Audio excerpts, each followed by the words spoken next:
Διαφορετική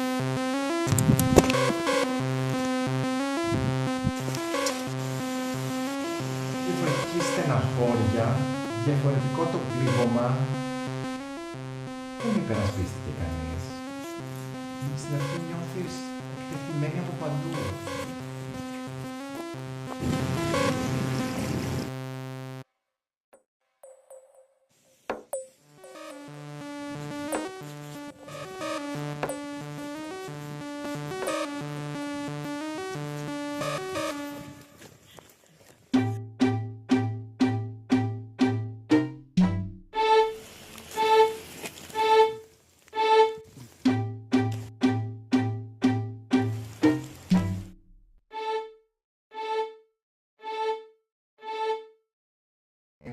Ακόμα και αν δεν μ' αρέσει που βλέπω στον καθρέφτη κάθε φορά, γιατί πάμε και αυτές τις μέρες. Τουλάχιστον βλέπω ένα άτομο το οποίο δύναμη του, η ενέργειά του με συναισθήματα που δεν ήξερα ότι είχα και ενδυναμώθηκα πάρα πολύ.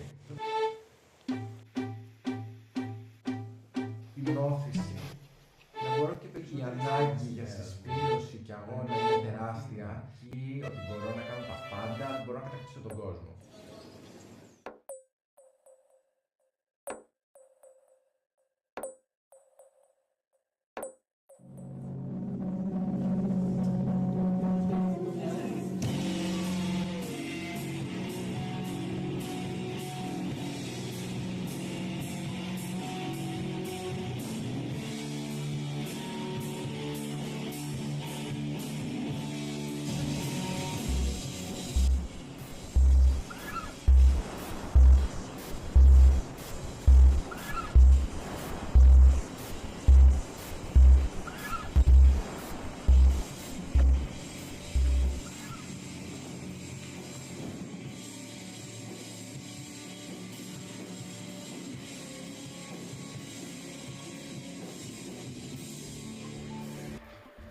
Μια αίσθηση που δεν μπορεί να την περιγράψεις. Δεν ήταν μόνο ελευθερία, ήταν μια ανάσα, ήταν μια αποκάλυψη.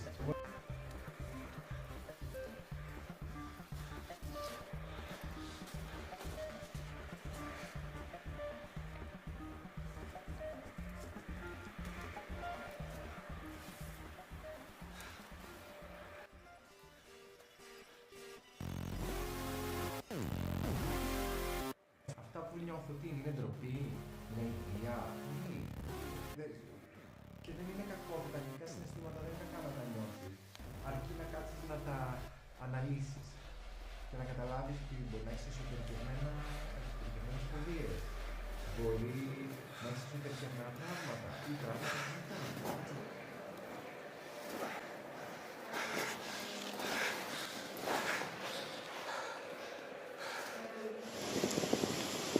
Να ψυχαναλύσεις αυτό το πράγμα και να λύσεις αυτό το πράγμα ή κάπως να το αντιμετωπίσεις. Κάτσε μπροστά τον καθρέφτη και συζήτα με αυτό που βλέπεις, με τον εαυτό που βλέπεις τον καθρέφτη. Που κατάλαβα ότι μπορώ να είμαι εγώ αυτό που θέλω να είμαι.